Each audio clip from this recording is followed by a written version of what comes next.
لله نحمده ونستعينه ونستغفره ونؤمن به ونتوكل عليه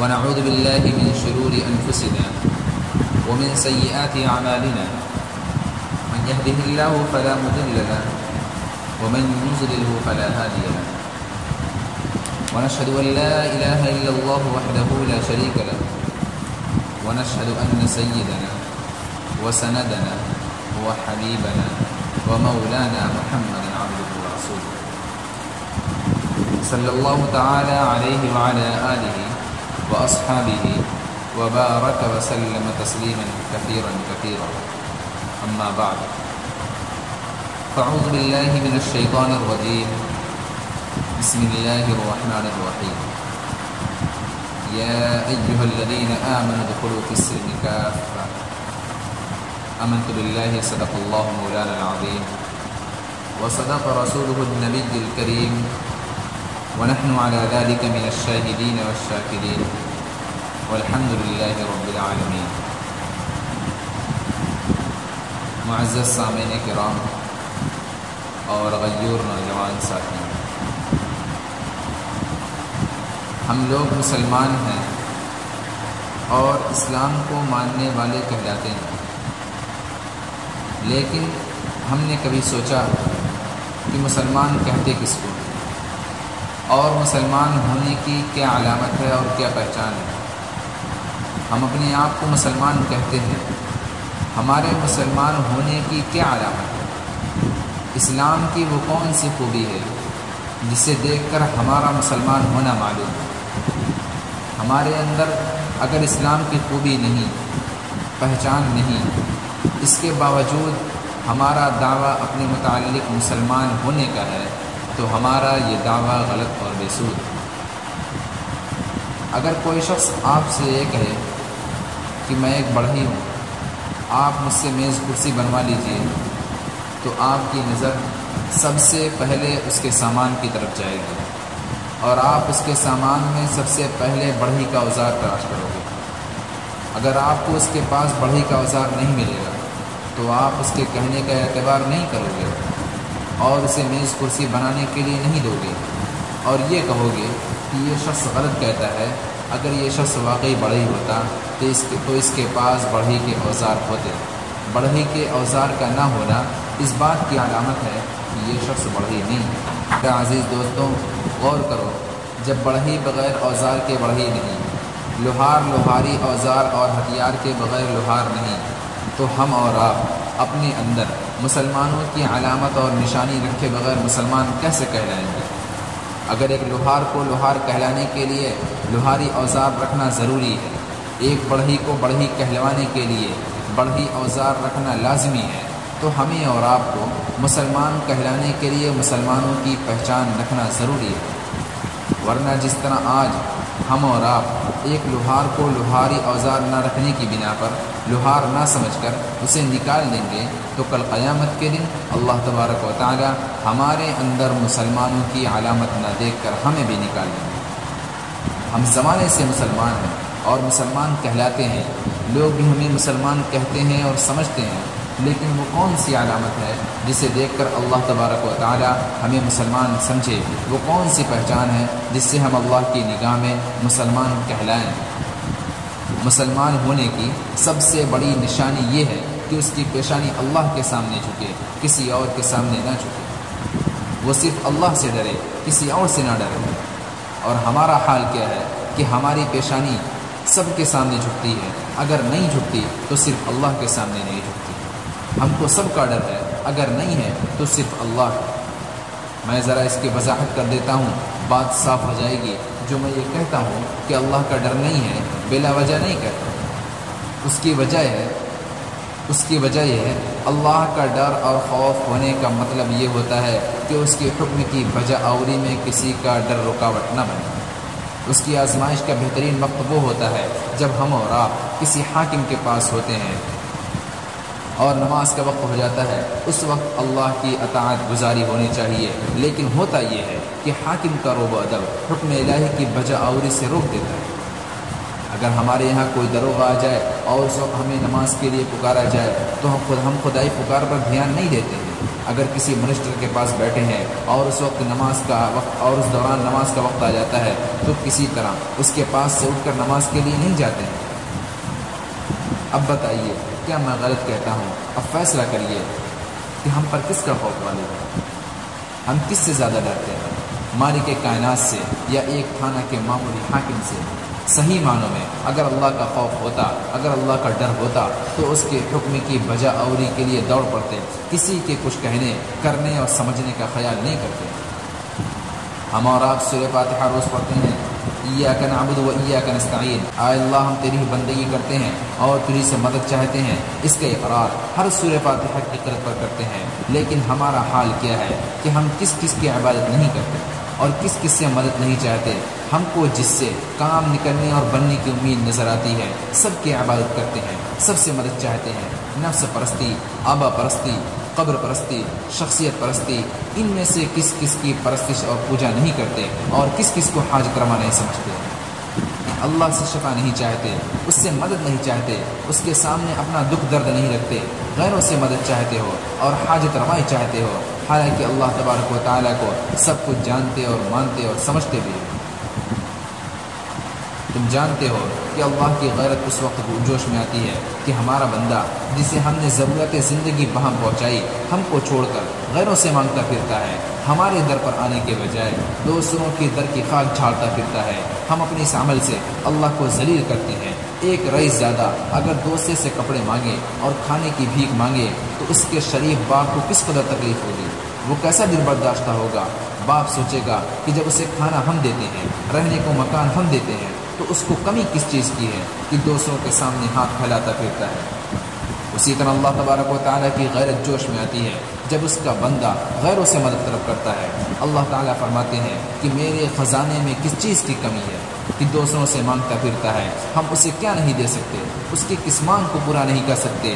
آج تک ہم نے اس کی کون سی ضرورت پوری نہیں کی اور اسے کیا کچھ نہیں دیا کہ وہ غیروں کا دست نگر بنا ہوا ہے اور سب سے بھیک مانگتا پھرتا ہے۔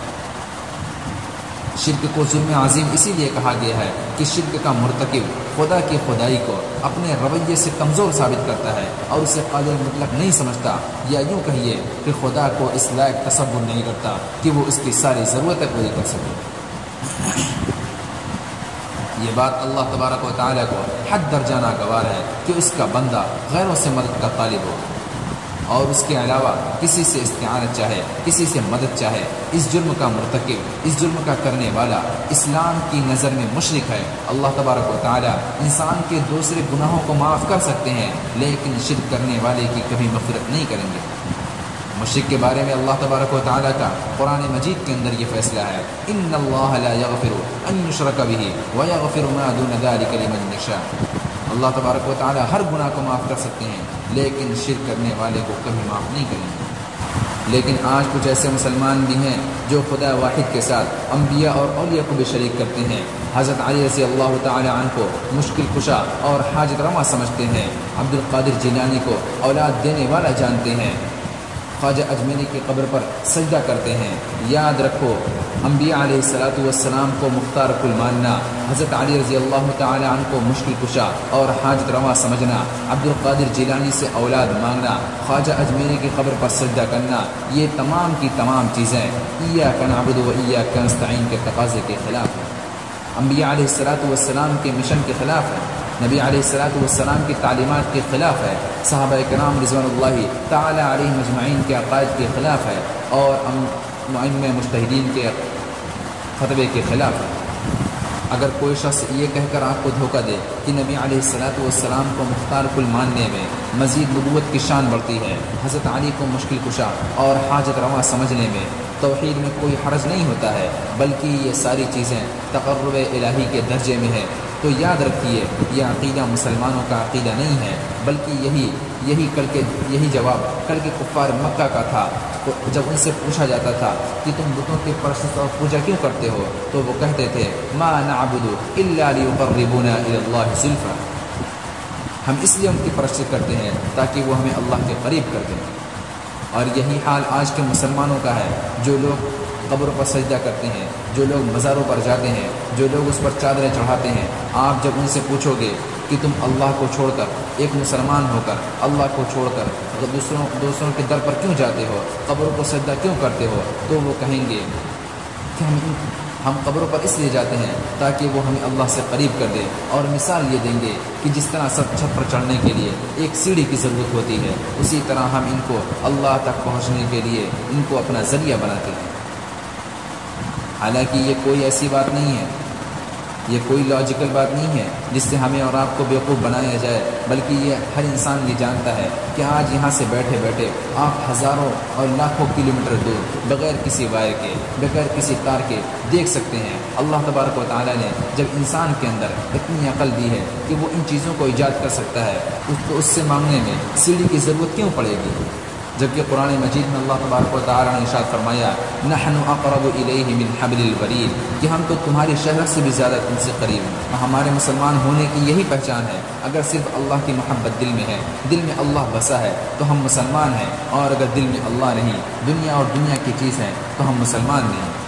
برائیاں اسی لیے کرتے ہیں کہ دل میں اللہ نہیں۔ جب دل میں اللہ ہوگا تو رات کے وقت دوسروں کے کھیت میں بھینس نہیں چراؤ گے۔ جب دل میں اللہ ہوگا تو ناجائز کو جائز نہیں سمجھو گے۔